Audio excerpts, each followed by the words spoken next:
Shri Venkateswara gold తాకట్టులో ఉన్న మీ బంగారాన్ని విడిపించి కొనబడును.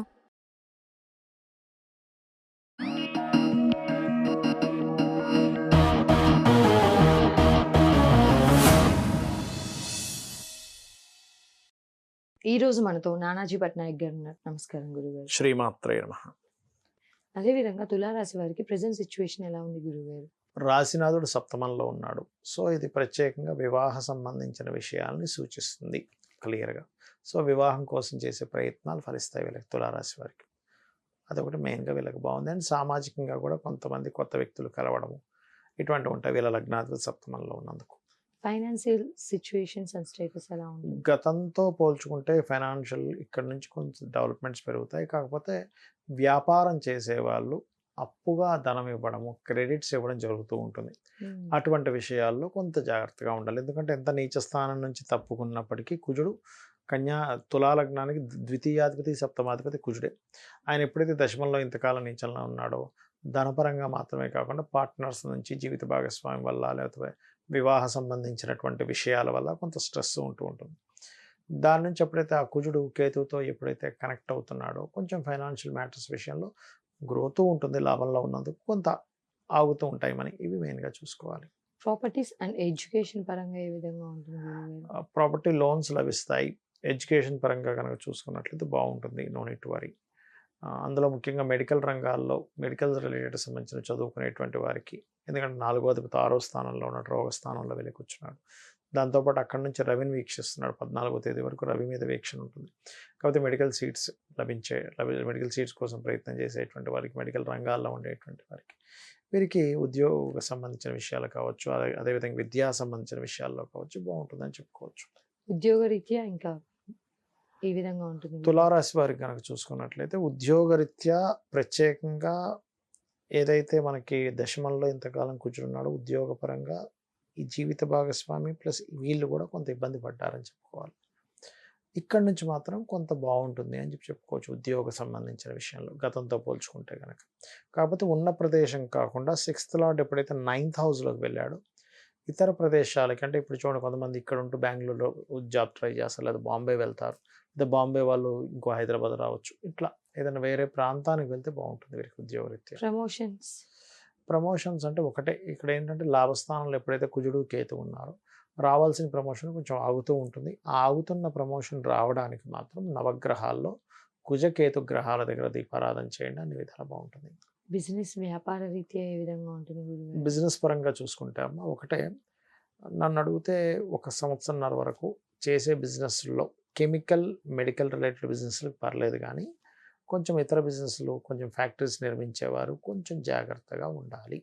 ఆరోగ్య రీత్యా ఎలా ఉంటుంది గురుగారు?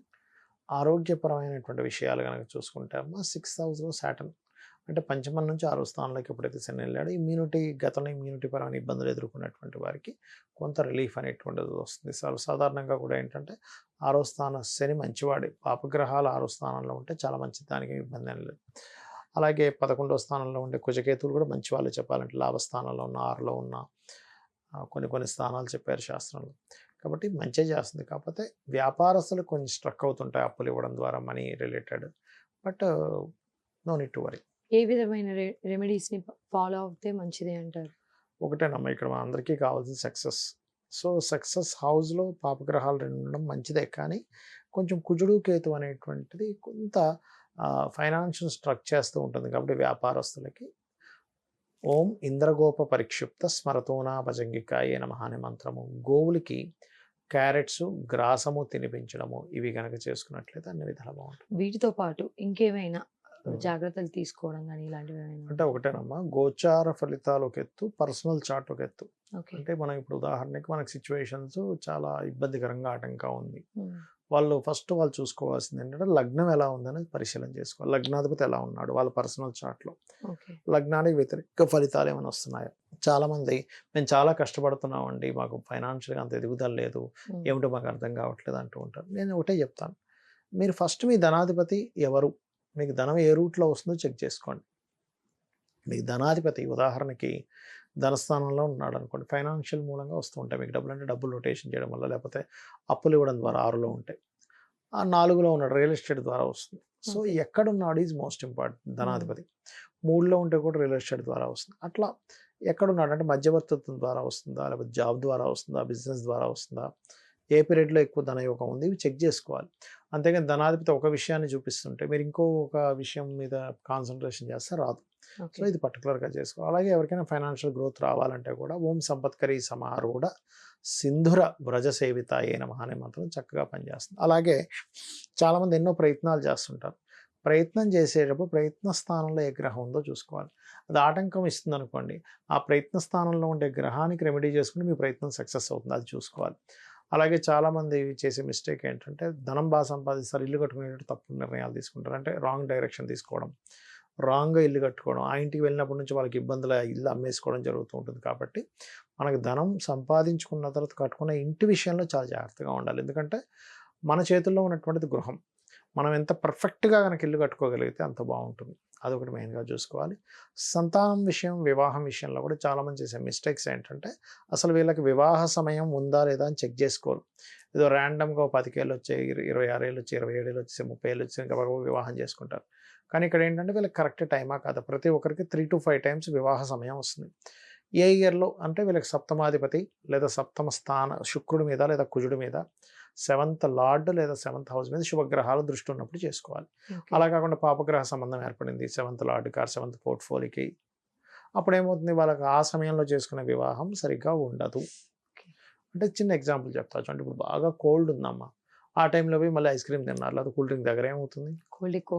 ఎక్కువ అవుతుంది, ఇబ్బంది పడతారు. ఇంకా అదేవిధంగా జ్వరం వచ్చింది, నాన్ వెజిటేరియన్ తిన్నారు, ఎక్కువ ఇబ్బంది అవుతుంది. అంతే. అంటే రాంగ్ టైంలో రాంగ్ ఫుడ్ తీసుకున్నారు మీరు. Decisions. అలాగే రాంగ్ టైంలో రాంగ్ డెసిషన్ తీసుకున్నట్టు. అలా కాకుండా చాలామంది ఏం చేస్తారు, రాంగ్ టైంలో రాంగ్ డెసిషన్ తీసుకుని అప్పుడు వివాహం చేసుకుని ఇబ్బంది పడుతూ ఉంటారు. సో ఇది రైట్ టైమా రాంగ్ టైమా 5 టైమ్స్ వస్తుంది ప్రతి వ్యక్తికి, 3 to 5 టైమ్స్ ఖచ్చితంగా వస్తుంది వివాహ సమయం, అది చూసుకోవాలి. అలాగే ఉద్యోగమా వ్యాపారం అనేది కూడా డెసిషన్ తీసుకోవాలి. అసలు చిన్నప్పుడే పిల్లలు చదివించేటప్పుడే వీళ్ళకి ఏది ఫైనాన్షియల్ గ్రోత్ ఇస్తుందో ఆ చదువులు చదివిపిస్తే మంచిది. ఓకే. అది వదిలేసి ఏదో చదువుకొని అయ్యో ఇది నాకు సెట్ అవ్వలేదు అనుకుని బాధపడడం కరెక్ట్ కాదంటారని. సో మీకు ధనాన్ని ఏ గ్రహం ఇస్తుందో దానికి సంబంధించి చదువుకోవచ్చు. మీరు ప్రొఫెషనల్గా తీసుకునేవైతే ధనానికి, నార్మల్గా క్యాజువల్ కొంతమంది ఏంటి హాబీగా చదువుతూ ఉంటారు, హాబీగా ఏదో చేస్తూ ఉంటారు, అట్లాంటివి పర్లేదు, మీరు దానికేం సంబంధం లేదు. అంతేగాని మీకు మెడికల్ ధనయోగం ఉంటే మీరు వెళ్ళి ఇంజనీరింగ్ చదవడం వల్ల ఎటువంటి ఉపయోగం లేదు. సో అది, లేదా మీరు మీకున్న హాబీకి రిలేటెడ్గా ఉండే చదువులు చదువుకోవచ్చు, అది బాగుంటుంది, సపోర్ట్ అవుతుంది మీకు. అలాగే కొంతమంది వ్యాపారాలు పెడుతూ ఉంటారు. అసలు మీకు ఏ వ్యాపారం ధనయోగం వస్తుందో చూసుకోవాలి. ఇక్కడ ఏంటంటే వ్యాపారం ఫస్ట్ కలిసి వస్తుందా లేదా చెక్ చేసుకోవాలి. అంటే మీకు సర్వీస్ రిలేటెడ్ వ్యాపారం ఉందా, లేకపోతే మీకు ప్రోడక్ట్ రిలేటెడ్ వ్యాపారం ఉందా. సర్వీసెస్ అంటే ఏమిటి, ఇప్పుడు టీచింగ్స్, ట్రైనింగ్స్ ఇవ్వడం, కన్సల్టెన్సీస్, ఇవన్నీ సర్వీసెస్. ప్రోడక్ట్ అంటే ఏంటంటే ఒక వస్తువు అమ్మడం పర్టికులర్గా, ఆ వస్తువు అమ్మే దాంట్లో కూడా మీరు మార్కెటింగ్ చేసే సర్వీసెస్ అవుతుంది. ఇప్పుడు రియల్ ఎస్టేట్ ఉంది, ఒక వ్యక్తి అక్కడ ఏజెంట్గా చేరాడు, దట్ ఈస్ సర్వీస్. అతని భూమి కాదు, కంపెనీ భూమి నేను అమ్మించి పెడుతున్నాడు, అది చూసుకోవాలి. సో ఏ వ్యాపారం పనికి వస్తుందని చెక్ చేసుకోవాలి. దీంతో పాటు ఇన్వెస్ట్మెంట్స్ ఎప్పుడు చేస్తాం is most important. 12th lord లేదా 12th కారకత్వం ఉన్న గ్రహం మీద పాపగ్రహాలు ఉన్నప్పుడు ఇన్వెస్ట్మెంట్ చేసే ఇన్వెస్ట్మెంట్ మొత్తం బ్లాక్ అవుతుందమ్మా, మీకు రూపాయి వెనక్కి రాదు. అలా కాకుండా మీరు దాని తర్వాత చేసే ఇన్వెస్ట్మెంట్, శుభగ్రహాలు 12th హౌస్ కనెక్ట్ అయినప్పుడు చేసే ఇన్వెస్ట్మెంట్ నేను చాలామందిని చూశాను. చిన్న ఎగ్జాంపుల్ చెప్తున్నాను. ఆల్మోస్ట్ ఒక 10 years బ్యాక్ ఒకళ్ళు ఒక దగ్గర భూమి తీసుకుంటున్నారు, నన్ను అడిగారు ఏమంటే ఇప్పుడు తీసుకోవచ్చు, ఇప్పుడు తీసుకోండి మీకు అద్భుతంగా పనిచేస్తా అంటే, వాళ్ళు చాలా కష్టపడి తీసుకుంటే 1-4 సార్లు అడిగారు నన్ను ఏమంటే ఇప్పుడు తీసుకోవచ్చా తీసుకోకూడదు, ఎందుకంటే అప్పట్లో అది ఎకరం 10 లక్షలు ఉండేది. నేను అన్నా లేదు మీకు అద్భుతంగా పనిచేస్తుంది, మీరు తీసుకోండి, నా మాట వినండి. ఇప్పుడు అదే ఎకరం భూమి 10 కోట్లు ఉంది, 100 times పెరిగిపోయింది. నేను అనేది ఏంటంటే 5 కోట్లున్నా 50 times పెరిగినట్టేగా. ఇప్పుడు వాళ్ళు అసలు ఆనందం, ఎందుకంటే ఇప్పుడు వాళ్ళకి చాలా డబ్బులు దానివల్ల. 10 లక్షల ఎకరం కొన్నది ఎక్కడ, 10 కోట్ల ఎకరం, ఆల్మోస్ట్ 7 acres చేంజ్ కొన్నారు వాళ్ళు. సో ఆల్మోస్ట్ 70 crores కలిసి వచ్చేసి 70 lakhs పడితే 70 crores వచ్చారు 10 years లో, వాళ్ళు ఏం చేయకుండా. 10 సంవత్సరాలు అది కొన్నప్పుడు మాత్రం చాలా సార్ ఎక్కువ పెట్టుకోవడం అనిపిస్తుంది, డబ్బులు అన్న అక్కడ ఒకటే చెప్పాను వాళ్ళకి, లేదు దిస్ ఈజ్ రైట్ టైం. నేను చెప్పేది ఏంటంటే మీరు ఎందులో ఇన్వెస్ట్మెంట్ చేసినా, మ్యూచువల్ ఫండ్స్ చేస్తున్నారా, రియల్ ఎస్టేట్లో చేస్తున్నారా, ఓకే. ఏదైనా బిజినెస్ పెడుతున్నారా, ఇన్వెస్ట్మెంట్ రైట్ టైమా కాదా, 12th లార్డ్ ఎలా ఉన్నాడు, ఇన్వెస్ట్మెంట్ కారకుడు, ఓకే. దాని మీద ఏదైనా పాపగ్రహ సంబంధాలు ఉన్నాయా, మ్మ్. This most important. ఓకే. అది చూసుకోకుండా గుడ్డిగా మీరు ఇన్వెస్ట్మెంట్ చేసి రాలేదని ఇబ్బంది పడడం కరెక్ట్ కాదు అని చెప్తూ ఉంటాం. ఓకే. సో ఇవి ప్రధానంగా మనం చూసుకోవాలి. కొంతమంది విదేశాలకు వెళ్ళే టైం కూడా సరిగ్గా చూసుకోలేదు, ఏదో మ్మ్. వెళ్ళిపోతారు, అవును. అక్కడికి వెళ్ళి ఇబ్బంది పడుతూ ఉంటారు. కొంతమందికి ఉద్యోగం విదేశాల్లో ఉంటుంది, ఇక్కడ ట్రై చేస్తూ ఉంటారు. మ్మ్. ఇవన్నీ మన పర్సనల్ చార్ట్లో చూసుకోవాలి. చూసుకుంటూ ఈ గోచారాన్ని కనెక్ట్ చేసుకుంటే, ఇప్పుడు మనం మీరు అనుకోవచ్చు ఏమంటే మరి గోచారం ఎందుకు చెప్పుకున్నామంటే, ఇదేంటంటే సిచ్యువేషన్, బయట సిచ్యువేషన్ ఎలా ఉంది కాబట్టి నువ్వు ఇలా, ఇప్పుడు మనం వెళ్తూ ఉంటాం ఓ దగ్గరికి, మ్మ్. ఈ ట్రాఫిక్ ఎక్కువ ఉంది అని మనం తెలుసుకొని ఏం చేస్తాం, ఇంకో రూట్లో వెళ్ళిపోతాం. అంటే ఏంటి, ఇది ఒక హాఫ్ అన్ అవర్ కలిసి వస్తుంది. అవును. అలా చూసుకోవడానికి గోచారం. ఓకే. అలాగే ఇప్పుడు ప్రజెంట్ ఉన్న కండిషన్లో నేను చెప్పేది ఒకటే, ఇప్పుడు కొంచెం ఈ దాడులు ఎక్కువ జరుగుతాయి కాబట్టి కాస్త ఆ. సముద్ర తీరాల్లో ఉండేవారు కాస్త జాగ్రత్తగా ఉండాలి. మ్మ్. ముఖ్యంగా వైజాగ్, ఒరిస్సా, వెస్ట్ బెంగాల్, ఇటు సముద్ర తీరాల్లో ఉండే ప్రాంతాలు. ఓకే. హైదరాబాద్కి కొంచెం ముప్పు తక్కువే ఉంది, కొంచెం స్లీపర్ సెల్స్ వల్ల కాస్త ఇబ్బంది ఉంది, కాస్త రాజకీయ నాయకులకి రాబోయే సంవత్సరం కొంత ఇబ్బంది ఉందని చెప్తుంది. ఢిల్లీలో ఉండే ప్రాంతాల్లో ఉండేవారు కూడా కొంత జాగ్రత్తగా ఉండాలి. జమ్మూ కాశ్మీర్ బార్డర్స్లో ఉండే వాళ్ళకి కూడా కొంత ఇబ్బంది అనేటువంటిది చూపిస్తుంది. ఓకే. సో కొంచెం ప్రజలు ఏంటంటే కొంచెం అటు ఇటు పరుగులు తీయడం, మ్మ్. కన్ఫ్యూజ్ అవ్వడం ఇట్లాంటివి కాస్త ఎక్కువగా ఉంటాయి. కాబట్టి ప్రతి ఒక్కరు కూడా మ్మ్. సుబ్రహ్మణ్యేశ్వర స్వామి ఆరాధన, లేకపోతే మనకి దక్షిణామూర్తి ఆరాధన, కాలభైరవుడి ఆరాధన చేసుకోవడం వల్ల చాలా సేఫ్ జోన్లో ఉంటారు. థ్యాంక్ యూ గురుగారు. శ్రీమాత్రే నమః.